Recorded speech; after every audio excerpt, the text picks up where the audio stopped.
With us now is the former Navy pilot, former Deputy Assistant Defense Secretary under Bush 43, Peter Brookes.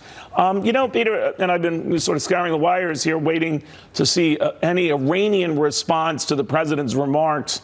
None thus far, but on the threat of sanctions to come, additional ones. How do you think they sort that out? Well, it's going to be tougher on them. I mean, I think that the Iranian economy contracted, 10% last year? And I think it's expected to do the same under existing international sanctions.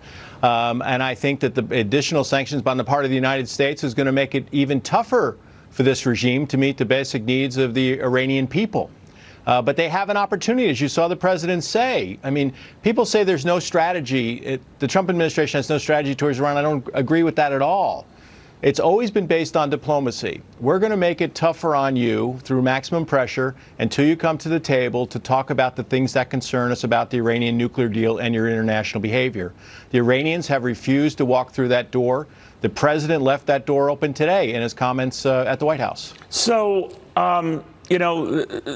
the Iranians were talking a lot about the equivalent of an eye for an eye, a tooth for a tooth. Now, I don't know whether this attack on this American military base in Iraq was that, but I'm wondering whether they're done, and this will achieve that. What do you think?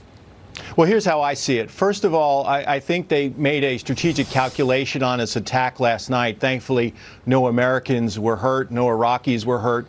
I think that they decided to miss targets that they thought would cause casualties, send them in the direction of U.S. forces. They sent them into interesting parts of the country, into the Kurdish part of the country and the Sunni part of the country, but not into the Shia part of the country, which probably would help preserve relations with Iraq. And I think that they felt like they sent a message to an external audience, which would include Iraq and the United States, and to an internal audience, which are the Iranian people who are very unhappy with the regime. They have been protesting for weeks and months about the inability of the Iranians to provide for their basic needs. Now, I'm not clear. I wouldn't let down our guard, Neil, in terms of Iranian actions. They could continue provocations to try to get out of the stranglehold that this maximum pressure strategy has put them in, especially pressuring the Europeans.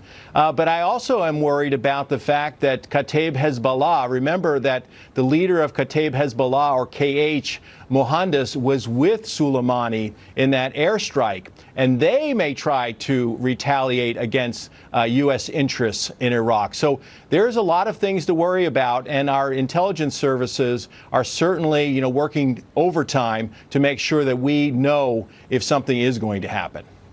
Peter Brookes in Washington, thank you. Thank you for having me. All right.